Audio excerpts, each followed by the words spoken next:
Shalom, Bwana Yesu asifiwe. Ninawasalimu kupitia jina la Yesu Kristo. Ninafurahi tena kuwaona tena siku ya leo. Jina langu ninaitwa Joshua Godfrey, ni mtumishi wa Mungu na ndo hosti wa channel yetu hii. Usiache kusubscribe, kushare pamoja na kucomment. Na leo ninamshukuru Mungu amenipa ujumbe mzuri. Ujumbe huu tutaushare hasa kwa sisi kama vijana. Na leo nitakushirikisha ujumbe unaosema kwa nini vijana wengi tunadondoka kwenye dhambi ya zinaa. Kwa nini vijana wengi tunadondoka kwenye dhambi ya zinaa? Lakini kabla sijakwambia ni kwa nini vijana wengi tunadondoka kwenye dhambi ya zinaa, nitazungumza mambo kadhaa. Jambo la kwanza nitakupa tafsiri ya zinaa, lakini jambo la pili nitakueleza madhara ya zinaa, alafu jambo la tatu nitakueleza sasa kwa nini vijana wengi tunadondoka kwenye dhambi ya zinaa. Kuna maneno makubwa mawili ambayo lazima uyafahamu kwenye maisha yako. Kuna neno uzinzi na kuna neno uasherati. Haya maneno ni maneno ambayo yanaendana lakini kidogo yana tofauti. Neno uzinzi ni neno ambalo linatumika kwa ajili ya mwanaume au mwanamke ambaye amekwisha kuoa, anapokuwa amechepuka nje ya ndoa, huyo anaitwa mzinzi. Lakini neno uasherati huwa linatumika kwa ajili ya kijana au binti wa kike ambaye hajaoa na kuolewa, anaposhiriki tendo la ndoa, huo unaitwa uasherati. Lakini kwa ujumla maneno haya yote yanaitwa uzinifu. Kwa hiyo uzinzi ni kwa ajili ya mtu ambaye ameshaoa na kuolewa, anapokuwa amechepuka nje ya ndoa. Uasherati ni kwa ajili ya kijana wa kiume na binti wa kike ambaye hajaoa na kuolewa, anapokuwa ameshiriki tendo la ndoa. Lakini kwa ujumla maneno haya tunayaita uzinifu. Sasa Yesu alitabiri kwa habari ya kizazi hiki cha siku za mwisho. Yesu alisema hivi, kizazi hiki cha dhambi na zinaa. Yesu alijaribu kutuonesha kwamba zinaa inatofautishwa na makundi mengine ya dhambi, kuonesha hii ndio dhambi ambayo itachukua nafasi kubwa sana katika siku za mwisho, na dhambi hii ndio dhambi ambayo ibilisi atatumia sana kushambulia watoto wa Mungu. Sasa wanataka kujua kila unapofanya dhambi hii ya uzinifu kuna madhara kadha kwa kadha ambayo yanatokea. Na madhara haya kadha kwa kadha yanayotokea, haya madhara yamegawanyika katika pande kubwa tatu. Haya madhara yamegawanyika katika upande wa rohoni, haya madhara yamegawanyika katika upande wa nafsi, na haya madhara yamegawanyika pia katika upande wa mwilini. Sasa nitakueleza madhara yanayotokea kwenye roho unapofanya dhambi ya uzinifu, na nitakueleza madhara yanayotokea katika nafsi unapofanya dhambi ya uzinifu, na nitakueleza madhara yanayotokea katika mwili unapofanya dhambi ya uzinifu. Nianze kwanza katika roho. Unapofanya dhambi ya uzinifu, ni nini ambacho kinatokea kwenye roho ya kwako? Jambo la kwanza ambacho kinatokea, Biblia inasema hivi, mshahara wa dhambi ni mauti. Biblia inaposema mshahara wa dhambi ni mauti, mtu anapotenda dhambi, cha kwanza kinachokufa ni utu wake wa ndani. Biblia inaposema mshahara wa dhambi ni mauti, haimaanishi utakapotenda dhambi kitakachokufa kwanza ni utu wako wa nje. Kinachokufa kwanza ni utu wako wa ndani. Baada ya Adam Mungu kumweka kwenye bustani ya Eden, Mungu alimwambia unaweza ukala matunda yote kasoro tunda la mti wa katikati. Siku Adam na mkewe walipokula tunda la mti wa katikati, nini ambacho kinatokea? Ile dhambi, jambo la kwanza ambacho ilifanya, ile dhambi iliuharibu utu wao wa ndani. Ndio maana Mungu anaenda katika bustani ya Eden, anamuuliza Adamu uko wapi? Kwa sababu Mungu kabla hajakutana na Adamu mwilini, alikuwa anaanza kwanza kukutana na Adamu rohoni. Siku Adamu alipotenda dhambi, ile dhambi ilimsababishia mauti katika utu wa ndani. Ndio maana Mungu anamuuliza Adamu uko wapi? Alikuwa amuulizi kwa habari ya location, alikuwa akimuuliza kwa habari ya position, kwa sababu ile dhambi ambayo Adamu alikuwa ameifanya ilikuwa imemsababishia mauti, na ilikuwa imemuondoa kwenye nafasi ambayo Mungu alikuwa amemkusudia Adamu akae. Kwa hiyo unapofanya dhambi ya uzinifu, jambo linalotokea, ile dhambi inasababisha mauti ya kiroho, na baada ya kusababisha mauti ya kiroho inakuondoa kwenye nafasi ambayo Mungu amekusudia ukae. Kwa hiyo mtu yoyote ambaye anafanya dhambi ya uzinifu, kati ya jambo ninalotamani kukuambia, mtu huyo anakuwa hana uhai kwenye roho yake. Mzinifu yoyote ni mtu ambaye anakuwa hana uhai kwenye roho yake. Na natakiwa kujua hivi, mafanikio yoyote tunayoyahitaji mwilini huwa yanaanzia rohoni. Mafanikio yoyote tunayoyataka kwenye maisha yetu huwa yanaanzia rohoni. Rohoni kukikaa vizuri, automatically hata huku nje kutakaa vizuri. Ndio maana maandiko yanasema hivi, mpenzi, naomba ufanikiwe katika mambo yako yoyote na kuwa na afya kama roho yako ifanikiwavyo. Kwa hiyo kwa kadri ambavyo roho ya mwanadamu inafanikiwa, yale mafanikio ya ndani yanakuja kutapikwa nje. Kama huku ndani kuna uhai, ule uhai una tabia ya kutoka ndani unakuja nje. Kwa hiyo kama dhambi ya uzinzi inaniletea mauti rohoni, maana yake chochote ambacho nitakifanya kwenye maisha yangu kitaandamwa na mauti, kwa sababu mshahara wa dhambi ni mauti. Kwa hiyo ninapofanya uzinzi, roho yangu inakufa. Roho yangu ikishakufa, maana yake roho ya mauti inakuwa kwenye maisha yangu, na hii roho ya mauti ikishakuwa kwenye maisha yangu, chochote nitakachokuwa ninakifanya kinaandamwa na mauti. Ndio maana kuna watu mmekuwa mnapambana, mnang'ang'ana sana, lakini mambo hayaendi kwa sababu huku ndani kumekufa. Na kwa nini kumekufa? Kumekufa kwa sababu ya dhambi ya zinaa. Kwa unapofanya dhambi ya zinaa inasababisha mauti ndani rohoni, na ile mauti iliyoko huku ndani inakuja kutapikwa huku nje. Ndio chochote ambacho unakifanya kwenye maisha yako hakiendi, ni kwa sababu ya hii dhambi ya uzinifu. Lakini jambo la pili, uzinifu katika ulimwengu wa roho ni mlango. Shetani anapotaka kuyashambulia maisha ya mtu, kati ya mtego ambao shetani huwa anautumia ni dhambi ya uzinifu. Shetani akishaona ndani yako na vitu vya kimungu, akishaona Mungu ndani yako ameweka wito mkubwa. Kuna wengine mmeitwa kuwa watumishi wa kimataifa, wengine mmeitwa kuwa waimbaji wa kimataifa, wengine mmeitwa kuwa wafanyabiashara wakubwa, wengine mmeitwa, Mungu amewapaka mafuta kwenye eneo la siasa. Shetani akitaka kuiba vitu ambavyo Mungu ameweka ndani yako, shetani anatumia mlango wa uzinzi.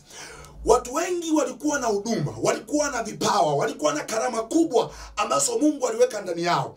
Lakini siku walipoanza kuzini, siku walipoanza kujihusisha na mambo ya uzinzi, ndio siku ambayo vitu vya kimungu vilivyoko ndani yao vilikufa na viliibiwa.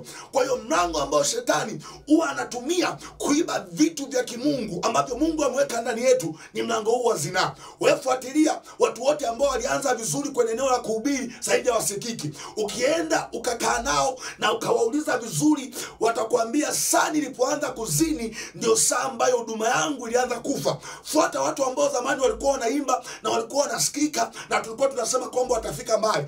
Ukikaa nao ukiwauliza vizuri, watakwambia saa nilipoanza kuzini ndio saa hata ile neema ya kutunga nyimbo ilipotea, na ndio saa ambayo mafuta ya kibali ambacho Mungu aliweka ndani yangu kilipotea. Lakini pia kuna watu Mungu aliwapaka mafuta ya kuwa wanasiasa, saa walipoanza kufanya uzinzi ndio saa ambayo vitu vya kimungu vilivyopo ndani yao ndio saa ambayo viliharibika. Shetani ili amweze Samsoni, ilibidi shetani amtumie Delila, na shetani alipomtumia Delila, Delila na Samsoni hawakuwa tu kwenye mahusiano.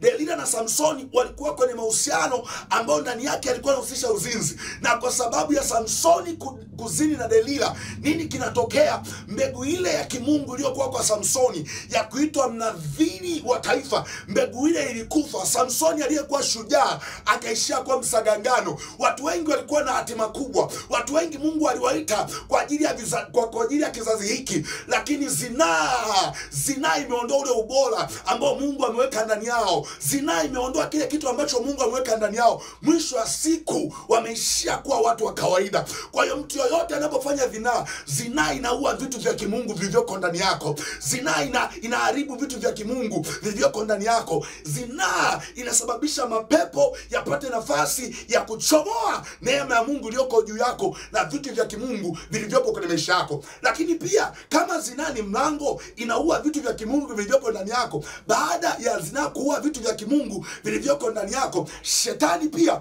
anautumia mlango huu wa zinaa ili kupitisha vitu vyake kwenye maisha yako. Kuna watu leo mna mapepo, kuna watu leo mna nguvu za giza, kuna watu leo kuna mashambulizi fulani ya kimaisha mnapitia, lakini mlango ambao shetani alitumia kupitisha hayo mashambulizi ya kipepo ni mlango wa zinaa. Unatakiwa kujua wakati wowote unapozini, kuna vitu vya kimungu unavipoteza na kuna vitu vya kipepo vinaingia kwenye maisha yako, na kuna vitu vya kipepo vinaingia kwenye maisha yako. Kwa unatakiwa kujua unapofanya uzinzi, vitu vya kimungu vinaondoka ndani yako, alafu vitu vya kipepo, vitu vya giza vinapata nafasi kwenye maisha yako. Jambo la tatu ambalo linatokea rohoni, zinaa inaleta muunganiko. Zinaa inaleta muunganiko. Narudia tena, zinaa inaleta muunganiko kati ya wewe na huyo uliyezini naye. Biblia inasema hivi, mwanaume atamwacha mwanamke, ataambatana babaye, nao watakuwa mwili mmoja.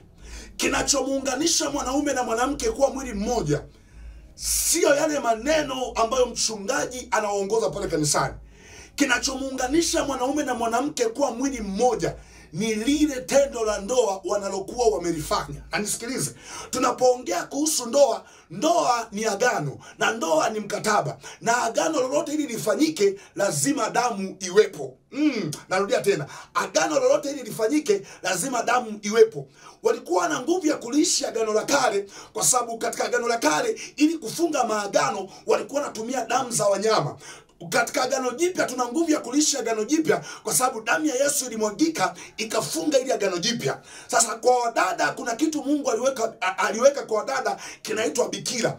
Ile bikira inapokuwa inatoka katika ulimwengu wa roho inakuwa inafunga agano. Sasa ikitokea mtu amezini kabla ya ndoa, yule mwanaume wa kwanza anayezini naye katika ulimwengu wa roho ndiye ambaye anakuwa ni mume wake halisi, na katika ulimwengu wa roho muunganiko unatokea. Sasa nini kinatokea? Tumekuwa tunajiuliza siku hizi, kwa nini ndoa nyingi hazidumu? Kwa nini watu wengi wanaingia kwenye ndoa wakai? Sababu mojawapo inasababisha watu wengi wakaingia kwenye ndoa na wasikae, watu walishafanya ili agano la ndoa hata kabla ya kuolewa. Leo kimwili mtu anaolewa na mtu mwingine au anaoa mtu mwingine, lakini katika ulimwengu wa roho yule ambaye alimtoa bikira, ambaye alikuwa ni mwanaume wake wa kwanza kulala naye na mwanaume wake wa kwanza kulala naye, katika ulimwengu wa roho ndiye ambaye ni mume wake halisi. Unapokuwa unazini na mtu katika ulimwengu wa roho, kunatokea muunganiko kati yako wewe na yeye, na huu muunganiko unapotokea, manake roho zinazopaleti kwenye maisha yake, hizo roho zinaanza kuopaleti na wewe kwenye maisha yako.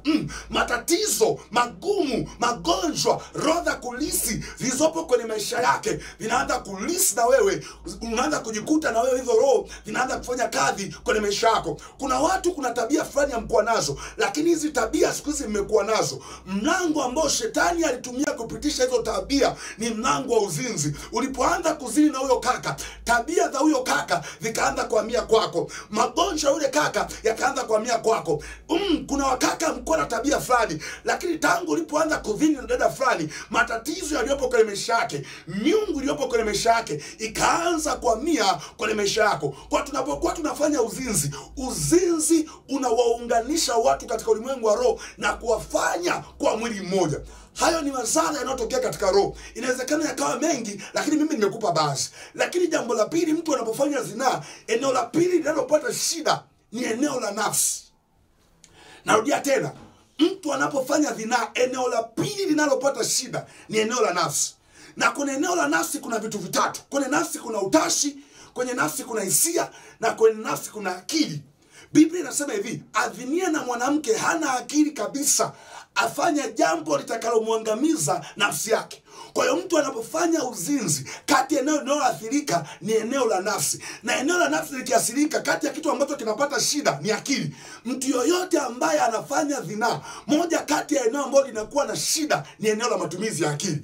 Hakuna mzinzi yoyote ambaye ana akili timamu. Hakuna mtu yoyote ambaye anafanya uzinzi na akili yake ikawa timamu, kwa sababu uzinzi, watu wa Mungu, unaondoa akili. Wewe fuatilia wazinzi wote wanaga akili kabisa kabisa kabisa kabisa. Kwa sababu gani? Akili zimekaa kwenye nafsi, na mtu anapofanya zinaa inashambulia eneo la nafsi. Lakini pia kwenye nafsi kuna hisia. Mtu anapofanya uzinzi, hisia huwa vinapata shida. Ndio unakuta binti ameingia kwenye mahusiano na kijana wa kiume, baadaye kwenye yale mahusiano wamezini, baada ya kuzini wanakuja wanaachana. Wakiachana, binti ananyanyuka, baada ya kuachana anasema wanaume wote ni mbwa. Ukisikia binti anasema wanaume wote ni mbwa, hatunashinda kumuelewa. Atasemaje wanaume wote ni mbwa? Maana babake pia ni mbwa, si ndio? Lakini mpaka binti anasema wanaume wote ni mbwa, eneo linalokuwa limepata shida, linalokuwa limejeruhika ni eneo la hisia.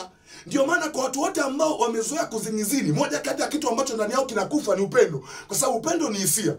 Upendo ni hisia.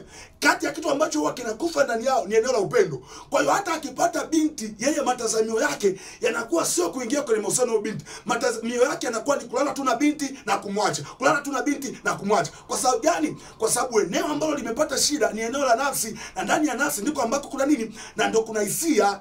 Ukisoma maandiko unakutana na habari za mtu mmoja anaitwa Amnon.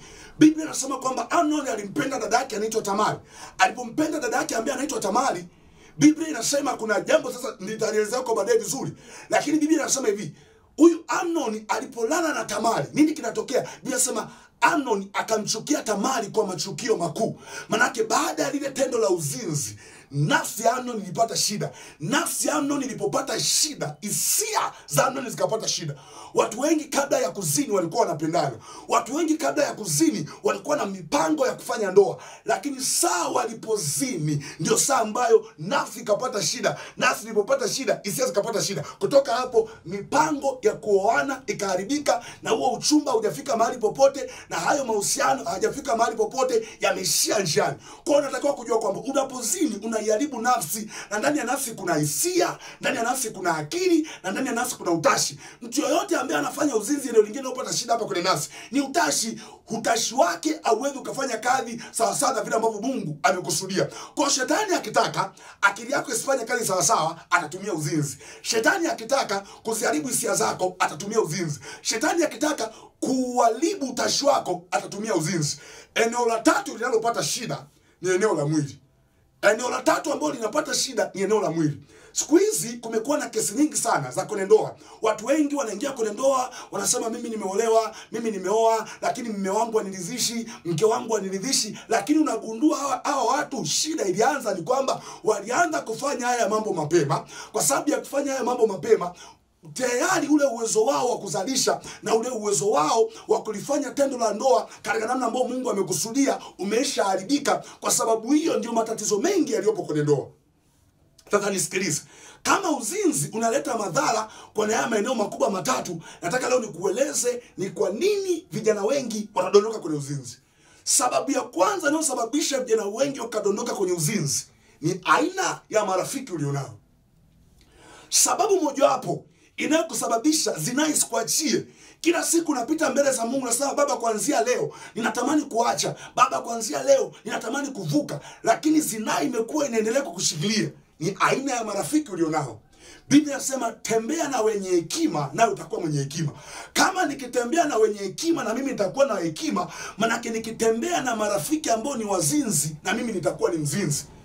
Leo watu wengi tuna marafiki, na marafiki tulionao wengi, marafiki tulionao tayari wameshaharibika na zinaa.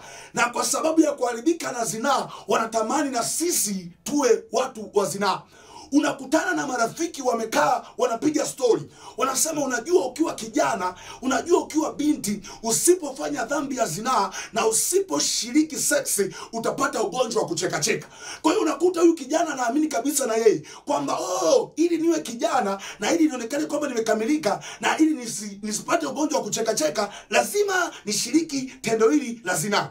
Lazima nifanye jambo hili la zinaa. Siku hizi naaminika ili uonekane mwanaume ambaye nilijali, ili uonekane ni mwanaume ambaye umekamilika, lazima ufanye hili tendo. Usipofanya hili tendo unaonekana ni kama mzubavu, unaonekana ni kama hauendani na dunia, unaonekana ni kama ni mshamba fulani, ni kama umepitwa. Binti asipokuwa na boyfriend, asipofanya hili jambo, anaonekana ni kama ni mpuuzi fulani, anaonekana ni kama hana akili. Wengine wanakushauri, wanakuambia unajua ni kwa nini ukiingia kwenye siku zako unapataga shida ya tumbo, unapataga shida ya kiuno? Ni kwa sababu hauna mwanaume. Ungekuwa na mwanaume, angekuwa anazini na wewe na angekuwa anakushughulikia vizuri, usingekuwa na hiyo shida. Kwa hiyo watu wengi leo tunadondoka kwenye zinaa sio kwa sababu tunataka. Watu wengi tunadondoka kwenye zinaa kwa sababu ya aina ya marafiki tulionao. Ndio maana kitabu cha Zaburi kinasema hivi, mwanangu, wenye dhambi wakikushawishi wewe usikubali. Sababu mojawapo inayosababisha watu wengi wakadondoka kwenye dhambi ya zinaa, watu wengi wanashawishiwa, watu wengi wanarubuniwa na marafiki walionao, na wao wanakubali kwenda huko. Kwani kilichosababisha Amnoni akadondoka kwenye dhambi ya zinaa na Tamari ni nini? Ni rafiki yake. Biblia inasema Amnoni alikuwa anampenda dada yake. Wakati anampenda dada yake, Biblia inasema alimpenda kiasi kwamba akaanza kukonda. Sio tu kukonda, akaanza kukosa. Sio tu kukonda, alipokuwa anakonda akaacha mpaka kula. Unajua leo kuna mabinti unakuta amekutana na kijana wa kiume amemapproach binti, alafu binti hajisikia amani ya kuwa kwenye mahusiano na huyo kijana wa kiume. Kijana wa kiume anaanza kumwambia binti, hivi unajua mimi nakonda kwa ajili yako, hivi unajua mimi siri kwa ajili yako. Wewe sio wa kwanza huyo, asikuchanganye. Walikuwepo wengine tangu huko zamani. Kwani walikufa? Basi mtu akikwambia mimi siwezi kuishi bila wewe, huyo ni muongo. Hatuwezi kuishi bila Yesu pekee, sio bila mwanaume. Kwani huyo kiumbe kabla hajakutana na wewe alikuwa anaishi na nani? Kama kabla ya kukutana na wewe bado maisha yake yalikuwa yanaendelea, hata ukimwacha bado maisha yake yanaweza kaendelea. Biblia inasema wakati Amnoni anakonda, rafiki yake, Biblia inasema alikuwa ni mwelevu. Akamuuliza, rafiki yangu unakonda nini? Akamwambia, nimempenda dada yangu, kiukweli nimempenda. Rafiki yake akamtengenezea mipango, akamwambia, sikiliza, sasa cha muhimu ni hiki. Jifanye kama unaumwa. Ukijifanya unaumwa, babako akija kukutazama, mwambie, babangu, ninaomba Tamari dada yangu aje kuniandalia chakula. Akija kukuandalia chakula, utamtweza kwa nguvu. Kweli Amnoni akaenda kufanyia kazi ule ushauri, akambaka dada yake. Lakini kilichosababisha Amnoni akambaka dada yake ni kwa sababu ya ushauri wa marafiki. Ni kwa sababu ya ushauri wa marafiki. Marafiki ulionao, marafiki unaoshinda nao, wakati mwingine ndio wamekuwa sababu ya kukuambia wewe maisha ya zinaa. Wamekuwa sababu ya kukuambia wewe maisha ya uzinzi. Kuna aina fulani ya marafiki usipoachana nao, maisha yako bado yataendelea kushikiliwa na zinaa. Kuna aina fulani ya watu usipokubali kuachana nao, maisha yako bado yataendelea kuteseka na uzinzi. Sikiliza nikwambie, hata kama unawapenda, hata kama umewapa nafasi kubwa kwa namna gani, lakini kama unaona wanakusababisha umtende Mungu dhambi, kama unaona wanakusababisha usimtumikie Mungu kwa uaminifu na udondoke kwenye maisha ya zinaa, ushauri wangu kwako leo, hakikisha hao marafiki unaachana nao. Hakikisha hao marafiki unaenda nao mbali. Ukiendelea kuwakumbatia, ukiendelea kusema unajua nimesoma nao tangu primary, nimeenda nao secondary, tumeenda nao advanced, mpaka leo tuko nao chuo, na kuambia mtu wa Mungu atakudondosha. Sasa sikiliza nikueleze kitu hiki. Biblia inasema imani huja kwa kusikia. Kama imani huja kwa kusikia, na wewe una marafiki ambao wanaongea uzinzi wakati wote, kwa kadri ambavyo unasikia maneno yao, yale maneno yao yanaingia ndani yako, yanakutengenezea imani. Kuna mtu wakuwa na mpango wa kuwa na boyfriend. Kuna mtu wakuwa na mpango wa kuwa na girlfriend. Lakini kwa sababu ya aina ya marafiki ulionao, kila unapokaa nao, wanazungumza kwa habari ya boyfriend, wanazungumza kwa habari ya girlfriend, unajikuta na wewe ni kama unashawishika, ni kama unawashwa, na wewe unajisikia kumtafuta boyfriend, unajisikia kumtafuta girlfriend. Achana nao marafiki ambao wanasababisha mawazo yako yadondoke kwenye zinaa, wanaokusababisha udondoke kwenye zinaa. Tafuta marafiki wapya katika jina la Yesu. Marafiki ambao watakusaidia kuwasha moto wa kimungu ndani yako. Marafiki ambao watakusaidia kuwa bora. Kama ambavyo Daniel alikuwa na marafiki zake wanaitwa Shadraka, Meshaki na Abednego. Nami nakuombea katika jina la Yesu, Mungu akuinulie marafiki walio bora. Marafiki watakao kusaidia, watakao kuvusha, marafiki watakao kuombea, marafiki ambao watakwambia maisha ya ujana bila zinaa yanawezekana. Maisha ya kujitunza bila zinaa yanawezekana. Na nikwambie, tunaweza tukavuka kwenye kipindi cha ujana bila kufanya dhambi ya zinaa.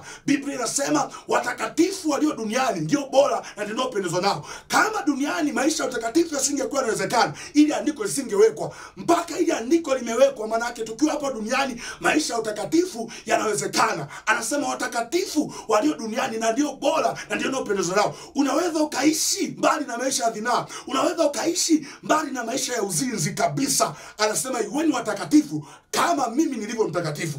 Kwa sababu mojawapo inayosababisha watu wengi wakadondoka kwenye zinaa ni kwa sababu ya aina ya marafiki ulionao. Sababu ya pili ni kukosa mipaka. Watu mnajikuta mmeingia kwenye mahusiano, mmeingia kwenye haya mahusiano, mnajikuta mmeokoka kuliko Yesu mwenyewe. Watumishi wa Mungu tunawaambia, mkiokoka lazima mtunze maisha ya utakatifu. Kijana wa kiume na binti wa kike ni marufuku kutembeleana huko magetoni. Nasema sisi tumeokoka, tutaenda tu, tutafanya maombi, tutakula tu pamoja, hakuna chochote kitakachotokea. Kwa sababu ya kutembeleana wengi wamelizwa. Kwa sababu ya kutembeleana wengi wamejikuta wanapoteza usichana wao. Kwa sababu ya kutembeleana wengi wamejikuta wanamtenda Mungu dhambi. Kwenye hichi kisa cha Amnoni, ngoja nikueleze jambo hili. Tamari dada wa watu ameambiwa kwamba kaka yako anaumwa. Vijana wa siku hizi ni wajanja, wanapokuita geto hawakuiti hivi hivi, wanajua utakataa. Wanasema baby naumwa, njoo nione. Naumwa vidonda vya tumbo, naumwa, nipo karibu ya kufa. Kama anaumwa aende hospitali, wewe sio daktari. Eti naumwa, njoo nione. Ona wajua vijana wewe. Vijana wamechangamka. Unaenda dada wa watu unajifanya wewe ndo kama daktari. Dada wa watu wakaenda kule. Ili Amnoni limejifanya linaumwa, limejilaza na kujilaza, linajifanya linatetemeka. Vijana wana mbinu binti. Hey! kijana akitaka kukuingiza kwenye mtego, vijana wamechangamka. Vijana wa Gen Z, vijana wamechangamka. Sasa sijui huyu Anoni na yeye alikuwa ni kijana wa Gen Z. Na hii mbinu ukiona vijana saizi eti wanajifanya wanaumwa, hii mbinu wajaanza nao saizi, wameitoka kakaa wanaitwa Anoni. Anajifanya naumwa. Dada watu tamadi ameenda pale. Dada watu akamwambia, kaka unataka nini? Ni kama vile wewe ukiendaga hapo unavyomuonea huruma, unamwambia unataka nini? Anakuambia labda jaribu kunitafutia chapati. Nitafutia na kitimoto kidogo. Dada watu unajituma, maskini ya Mungu. Unaenda kutafuta kitimoto, unaenda kutafuta chapati kidogo. Mwenzako amekaa kimkakati, dada watu akaandaa chakula pale, baada ya kuandaa chakula anampelekea chumbani. Baada ya kumpelekea chumbani, Anoni likaamka. Lilipoamka likasema, ninataka kulala na wewe. Wewe ulikuwa mgonjwa. Wakifika kwenye haya mambo wanasahau hata kama walikuwa ni wagonjwa. Nini kinatokea? Yule Anoni akamlala kwa nguvu Tamari. Tamari akapoteza usichana wake. Watu wengi kwa sababu ya kukosa mipaka, kutembeleana, imekuwa inasababisha uzinzi. Hata kama ni mtumishi wa Mungu huyo boyfriend wako au girlfriend wako, hata kama mnaaminiana, akianza kunena kwa lugha, ananena kwa lugha mpaka moto unatoka mdomoni. Ninakusii mtu wa Mungu, usiende kwenye chumba chake. Hatima za wengi zimeharibiwa kwenye mageto ya wakaka. Hatima za wengi zimepotezwa kwenye vyumba vya wanaume. Sababu ya kukosa mipaka, ya kujiamini kupita maelezo, imesababisha watu wengi wadondoke kwenye uzinzi. Wengine hawakuwa na mpango wa kudondoka kwenye uzinzi, lakini mazingira ya kukosa mipaka yamesababisha wadondoke kwenye zinaa. Eti mwingine unakuta eti wako kwenye mahusiano, wanasema sisi tutalala pamoja. Na tutalala pamoja, hakuna chochote kitakachotokea hapa katikati. Eti wanaweka Biblia katikati. Eti kwa hii Biblia shetani hatafanya chochote. Mwingine anasema mwingine atageukia juu, mwingine atageukia chini. Mnamjaribu shetani nyie. Mwingine anasema mimi nitaenda hata nifanye chochote. Yaani mimi kwa jinsi ambavyo nimesimama na Yesu, hata nifanye chochote.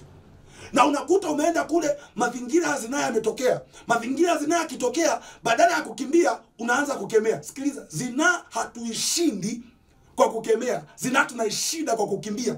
Yusufu alipopata nafasi ya kuzini na mke wa Potifa, alikimbia. Unasema nitakemea. Ukianza kukemea anaanza kukushikashika, unasema ushindwe. Najikuta mmedondoka. Bwana Yesu asifiwe. Sasa sikiliza nikwambie. Sikiliza nikueleze hiki kitu. Sikiliza nikueleze hichi kitu. Hakikisha kwa gharama yoyote ile mnahusiana kwa mipaka. Mabinti wengi wamekuwa wanalalamika, wanasema vijana wengi wa Kikristo hawapo romantic. Kwa sababu ya kutaka vijana ambao wako romantic, ndio maana watu wengi wamekuwa wanadondoka kwenye dhambi ya zinaa. Mahusiano yoyote ya Kikristo lazima yawe na mipaka. Mahusiano yote ya Kikristo lazima yazingatie mipaka. Ni marufuku kuitana majina ya kimahaba wakati bado hampo kwenye ndoa. Ni marufuku kutembeleana wakati bado hampo kwenye ndoa. Wakati mwingine hata mnapokuwa kwenye mahusiano, mawasiliano yenu yanapaswa kuwa na mipaka. Watu wengine wamedondoka kwenye zinaa sio kwa sababu walitaka kudondoka, lakini ni kwa sababu ya kuwa na mawasiliano yaliyokosa mipaka. Unaanzaje kuwasiliana na mtu kuanzia saa 2 usiku mpaka saa 8? Mkianza kuwasiliana na mtu kuanzia saa 2 usiku mpaka saa 4 za usiku, lazima tu katikati yenu shetani ataingia. Tena kuna mida mibaya kuwasiliana. Ikishafika saa 5 saa 6 ni kama majini mahaba huwa yanaamka. Na majini mahaba yakiamka, ndio unakuta mlikuwa mnawasiliana vizuri hapo katikati, mnaongea mipango yenu, naanza kusema eti kwani hapo umelalaje? Umevaaje? Na kabinti akana akasema, yani hapa nimelala tu, yani nipo mtupu. Ndio watu wanapodondoka hivyo kwenye zinaa. Kwa hiyo mkiwa kwenye mahusiano lazima muwe na mipaka. Kwa sababu ya kutokuwa na mipaka, hii ndio ambayo imesababisha watu wengi wakadondoka kwenye dhambi ya zinaa na dhambi ya uasherati, kukosa mipaka. Lakini sababu ya tatu inayosababisha watu wengi wakadondoka kwenye zinaa, Sababu ya tatu ni watu kupuuzia ratiba za kiroho. Na naposema ratiba za kiroho ni maombi, mifungo pamoja na kusoma neno. Kijana yote asiyetaka kufanya maombi, kijana yote asiyetaka kufunga, kijana yote asiyetaka kusoma neno, maisha ya zinaa hata yaepuka kwenye maisha yake. Narudia tena, kijana yote asiyetaka kufanya maombi, kijana yote asiyetaka kusoma neno, kijana yote asiyetaka kufunga, ni kijana ambaye zinaa hata iepuka kwenye maisha yake. Ile kwamba umemwamini Yesu Kristo kuwa Bwana Mwokozi wa maisha yako, na ile kwamba Yesu ameingia ndani yako, amekufanya kuwa kiumbe kipya, ya kale yamepita, yamekuwa mapya, hiyo haitakusababisha wewe kushinda maisha ya zinaa. Hiyo haitakusababisha wewe kuushinda mwili. Mahali ambapo tunauweza mwili, mahali ambapo tunausurubishaga mwili na kusababisha mwili ukose tamaa, ni kwenye maombi na mifungo mingi. Na nishawahi kuambia jambo hili hivi, hapa duniani hakuna tamaa yenye nguvu kama tamaa ya chakula. Hakuna mtu ambaye amekufa kwa kukosa ngono, lakini watu wao wanakufa kwa kukosa chakula. Kama watu wanakufa kwa kukosa chakula, maana yake chakula ndio tamaa yenye nguvu kuliko tamaa nyingine yote ile duniani. Mtu yoyote atakayefanikiwa kukishinda chakula kwa njia ya maombi na mifungo mingi, tamaa nyingine zozote zile ameziweza. Yesu anaposema ombeni msije mkaingia majaribuni, kati ya majaribu aliyozungumzia ni pamoja na majaribu ya zinaa. Kwa hiyo namna ya kuyaweza majaribu ya zinaa mtu wa Mungu ni kuomba. Namna ya kuyaweza majaribu ya zinaa mtu wa Mungu ni kuutiisha mwili wako kwenye maombi. Sikiliza nikwambie, Yesu alikuwa ni mwanadamu kama wewe. Alipokuwa hapa duniani, alikuwa na hisia za kupenda, alikuwa na hisia za kutamani, lakini kilichomsababisha Bwana Yesu akiwa hapa duniani aishi maisha ya utakatifu, maisha ya kumpendeza Mungu mpaka anaondoka hapa duniani, Biblia inatuambia kwenye kitabu cha Waebrania 5:7, yeye siku hizo za mwili wake alimtolea Mungu ibada, machozi na kulia sana, akasikilizwa kwa jinsi alivyokuwa mcha Mungu. Mahali ambapo Yesu alikuwa anautiisha mwili wake ni kwenye maombi na mifungo mingi. Mahali ambapo utautiisha mwili wako na kusababisha mwili wako kukosa nguvu ni kwenye maombi na mifungo mingi. Kila wakati unapopuuzia ratiba za kuomba, kila wakati unapopuuzia ratiba za kufunga, ndio wakati ambao unaelekea zinaa. Na watu wengi walidondoka kwenye zinaa siku walipoacha kuomba. Watu wengi walidondoka kwenye zinaa siku walipoacha kufunga. Na Roho Mtakatifu ukiona anakuletea msukumo wa kufunga, mbele yako ameona kitu. Kuna mtumishi mmoja wa Mungu alikuwa yuko Nigeria. Huyo mtumishi wa Mungu alikuwa anafanya kazi ya Mungu yenye matokeo. Wachawi wakawa wamekutana, wakawa wamekubaliana, wakasema tutafunga kwa ajili yake. Tutakapomaliza kufunga, tutahakikisha mtumishi huyu amedondoka kwenye zinaa. Walipokuwa wamekubaliana wale watu, yule mtumishi wa Mungu, Mungu akamletea naye msukumo. Mungu akamwambia funga. Mungu alipomwambia afunge, Mungu alimwambia afunge siku 40. Siku ya 13 akajisikia njaa akafungua. Siku ya 13 alipojisikia njaa alipofungua, wale wachawi walipomaliza ule mfungo wao akadondoka kwenye zinaa. Kuna wakati Mungu anakuwa ameona mashambulizi yaliyoko mbele yako katika ulimwengu wa roho. Mungu anakuletea msukumo wa kufunga. Mungu anapokuletea msukumo wa kufunga, hakikisha unaitikia huo mwaliko, kwa sababu Mungu anakuwa ameona nini kilichopo mbele yako.